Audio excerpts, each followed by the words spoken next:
कहानी के शुरुआत में हम रे और एलन नाम के दो आदमी को देखते हैं जो आर्कटिक में एक डॉक्यूमेंट्री के लिए आए होते हैं। आर्कटिक पर जाने के लिए इन्होंने किसी शिप से सवार होकर जाना था। एयरपोर्ट पर कैब न मिलने की वजह से ये लोग पोर्ट तक पहुंचने में देर कर देते हैं, लेकिन किस्मत अच्छी थी कि वो शिप अभी उन दोनों का इंतजार कर रही थी। एयरपोर्ट पर इनका सामान भी खो चुका था, जिनमें इनके कैमरास वगैरह थी। अब इन्हें यहाँ का एक लोकल आदमी हायर कर लेता है फिल्म शूट करने के लिए, जिसका नाम है शॉन। फाइनली अब ये सभी अपनी शिप पर आ चुके थे और इन लोगों का सफर भी शुरू हो जाता है। इस शिप में इन लोगों के साथ और भी टूर सफर कर रहे थे। सभी बहुत ज्यादा खुश और एक्साइटेड थे। उसी समय रे और एलन अपना डॉक्यूमेंट्री बनाना शुरू कर देते हैं, जिसका रिकॉर्डिंग शॉन करने लगता है। लेकिन उसके काम से ये दोनों ज्यादा खुश नहीं थे, पर ये दोनों मजबूर थे क्योंकि इन्हें इस टाइम पर कोई दूसरा कैमरामैन भी नहीं था। शॉन का रवैया भी काफी अजीब था। शॉन के पास हमेशा एक छोटा सा बॉक्स होता था जिसमें पुराने स्टाइल के कोई रेडियो डिवाइस थी। वो उसे कभी भी अपने से दूर नहीं रखता था, लेकिन नाश्ता करने के बाद गलती से उसे टेबल पर ही छोड़ गया। रे, जो इसे लेकर हमेशा से सोचता था कि आखिर इसमें क्या हो सकती है, और शॉन इसे हमेशा अपने साथ लिए घूमता रहता है। उसने खोल कर देख लिया। उसने हेडफोन को लगाकर उसकी रिकॉर्डिंग को ऑन किया। कोई रिकॉर्डिंग तो नहीं थी, बस उसमें से एक अजीब सी आवाज आ रही थी। उस समय रे एलन को भी सुनाई की। तभी इन्होंने देखा कि शॉन आ रहा है। जल्दी से इन्होंने उस डिवाइस को बंद करके वो हेडफोन वापस उस बॉक्स में डालकर बॉक्स को बंद कर देते हैं, और शॉन जल्दी से आकर इस डिवाइस को यहाँ से ले गया। खैर, इसके बाद दोनों बाहर के नजारे को रिकॉर्ड करने के लिए भेज देते हैं, और एलेन वहाँ पर अपने फैमिली से कांटेक्ट करने की कोशिश करने लगता है कि तभी उसे पता चलता है कि यहाँ से तो किसी भी तरह का कांटेक्ट किया जा ही नहीं सकता, क्योंकि यहाँ पर समुंदर के बीचों बीच किसी भी तरह का सिग्नल नहीं है। यहाँ पर हमें यह भी पता चलता है कि एलेन की वाइफ उससे काफी ज्यादा गुस्सा नाराज थी। उसके बाद हमें दिखाया गया कि रे दोबारा से डॉक्यूमेंट्री शूट करने लगा था। उसने इस शिप के कैप्टन का भी इंटरव्यू लिए। उसने कैप्टन से पूछने लगा कि लोग यहाँ इस अंटार्कटिक पे रहते क्यों हैं, जबकि ये दुनिया से बिल्कुल भी अलग और बिल्कुल खतरनाक जगह है। यहाँ तो सिग्नल्स भी नहीं आते। तब कैप्टन ने जवाब दिया कि ये जगह नेचर के बहुत ही करीब है और इसीलिए सब लोग यहाँ अपने सुकून के लिए आते हैं। इंटरव्यू को खत्म करने के बाद उसी समय रे ने यहाँ पर देखा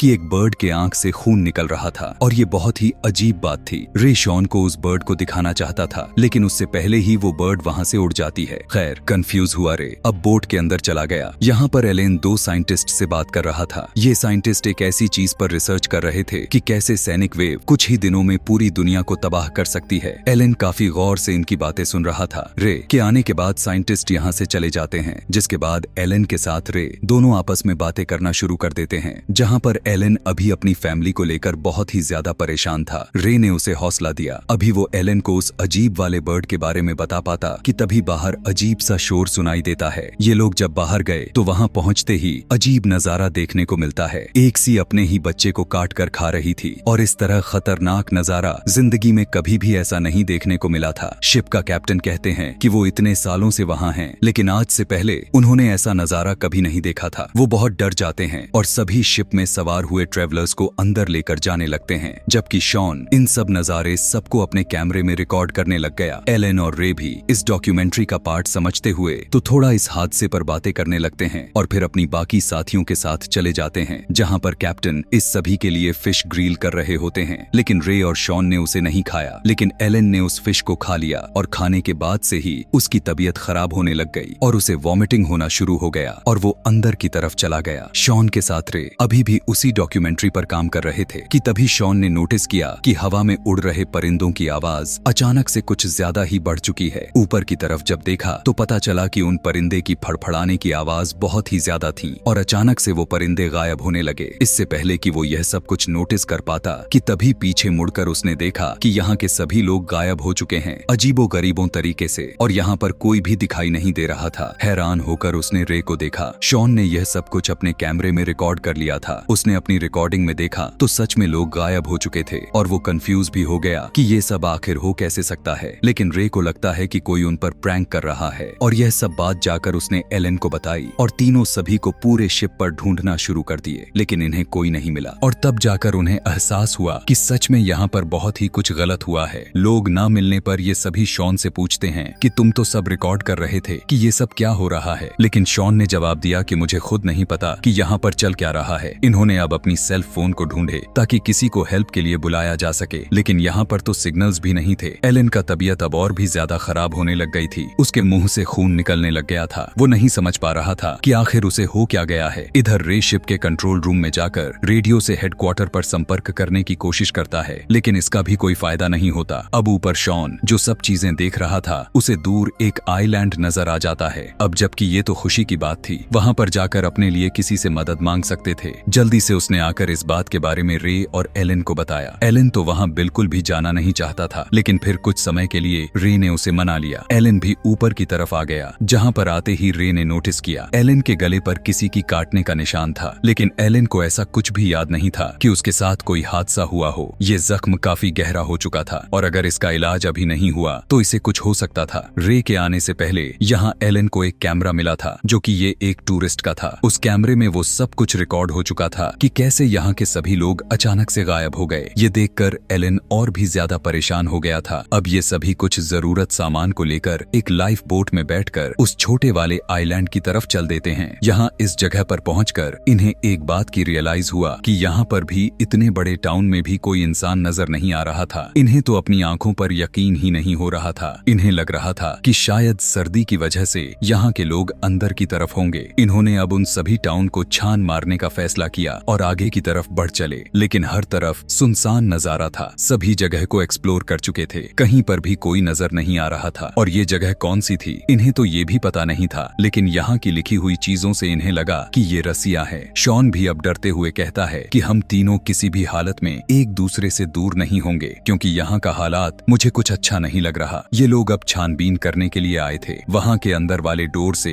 इन्हें अजीब आवाजें आईं। वहाँ पर जाकर इन्होंने देखा कि एक हिरण जख्मी हालत में पड़ा हुआ था और तड़प रहा था। उसके फेस पर सेम वैसे ही जख्म के निशान थे जैसे जख्म के निशान एलेन के शरीर पर था। हैरानी के साथ ये तीनों वहाँ से बाहर आ गए। एक होटल के अंदर आकर रे एक टेबल पर रखा हुआ सूप देखा। वो सूप एकदम हिट गर्म था, जिस पर उसे रियलाइज हुआ कि यहाँ के लोग भी सेम उसके शिप के लोगों की तरह एकदम से गायब हुए थे। यहाँ पर कुछ तो वो अननेचुरल हुआ था। ऐसा लग रहा था कि ये हादसा किसी का किया गया हो। अगर नेचुरली लोग यहाँ पर मरते तो उनकी लाशें तो होती। अभी वो लोग ये सब कुछ सोच ही रहे थे कि तभी एलन दर्द से तड़पने लगा। रे ने देखा कि उसके टांग के ऊपर भी बड़े बड़े जख्म थे। उसका डर इतना ज्यादा बढ़ चुका था कि अब वो इनके साथ इन्वेस्टिगेशन करने के लिए नहीं जा सकता था। जिसके बाद रे और शॉन ने अकेले आगे बढ़ने का फैसला किया और एलन अपनी दवाई लेने के लिए बोट की तरफ बढ़ने लगा। आगे जाने पर उसे एक पोलर बियर भी दिखाई दिया, जो वो भी सेम उसी के जैसा जख्मी हो चुका था। एलन डर गया कि अब वो बियर उसे मार जाएगा, लेकिन पोलर बियर ने उसे कुछ भी नहीं किया। यहाँ पर रे और शॉन को एक बिल्डिंग में कुछ लाइट चलती हुई दिखाई देती हैं। उन्हें लगा कि जरूर वहाँ पर कोई तो होगा। ये लोग जब वहाँ पर गए तो इन्हें यहाँ पर भी कोई नहीं मिला था। अब काफी देर भी गुजरने के साथ अंधेरा होने लगा था कि तभी एकदम से बाहर रे को एक फ्लेयर गन चलती हुई दिखाई देती है। ये देखकर फौरन उसे एलन का ख्याल आया। वो बाहर गया तो एलन जमीन पर बैठा था, लेकिन फायर एलन ने नहीं किया था। ज्यादा बर्फ गिरने की वजह से वो एलन को लेकर घर के अंदर आ गया और खुद खाने पीने का इंतजाम करने के बारे में कुछ सोचता है। एलन के पास अभी भी वो कैमरा था जो उसने अपने साथी ट्रेवलर्स का अपने बोट से उठाकर लाया था। उस कैमरे में वो देखता है कि जब सारे लोग गायब हुए थे तब शॉन नहीं गायब हुआ और शॉन उन सब की वीडियो रिकॉर्ड कर रहा था। यानी जरूर उसे कुछ पता होगा और जरूर उसने कुछ हमसे छुपाई है। इस बात के बारे में जरूर एलन रे को बताना चाहता था, लेकिन रे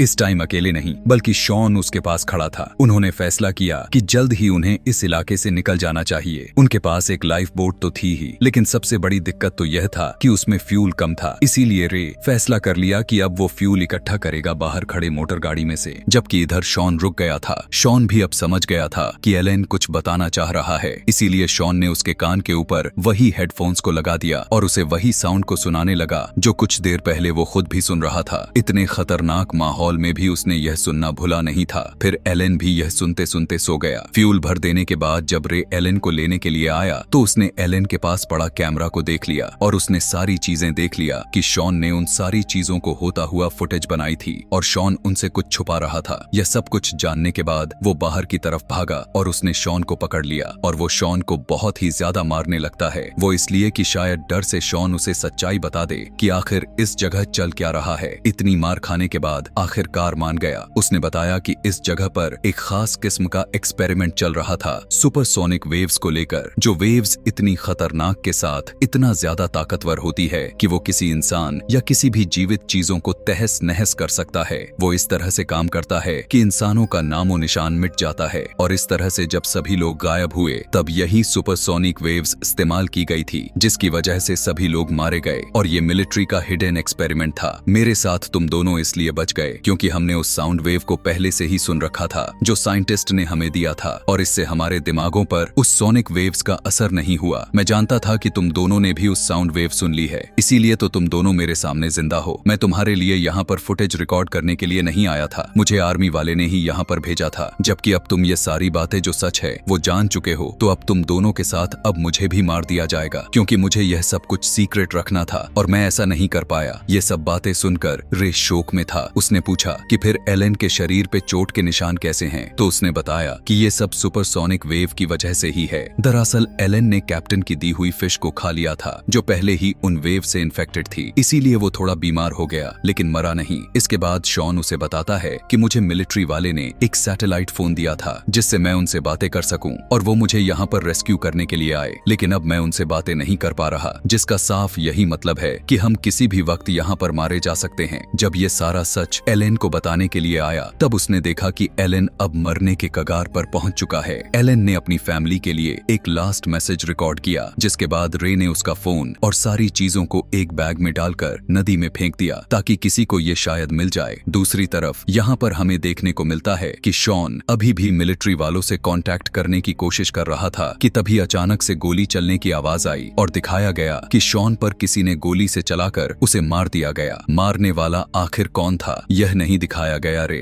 भी अब छुपकर यह सारी चीजों को देख चुका था और वो बहुत ही ज्यादा घबरा गया। इस टाइम उसके पास की फोन की रिंग हुआ और रे समझ गया कि ये कोई और नहीं बल्कि मिलिट्री वाले ही होंगे, क्योंकि पहले यहाँ के सभी फोन काम नहीं कर रहे थे। और उसने यह भी समझ गया था कि मिलिट्री वालों ने उसे भी स्टडी कर रहे थे और अब उन्हें मार दिया जाएगा। और रे को खौफ में होता हुआ दिखाते हुए ये मूवी यहाँ से खत्म हो जाती है, इस मिस्टीरियस के साथ कि रे बच पाएगा या फिर उन्हीं के हाथों मारा जाएगा।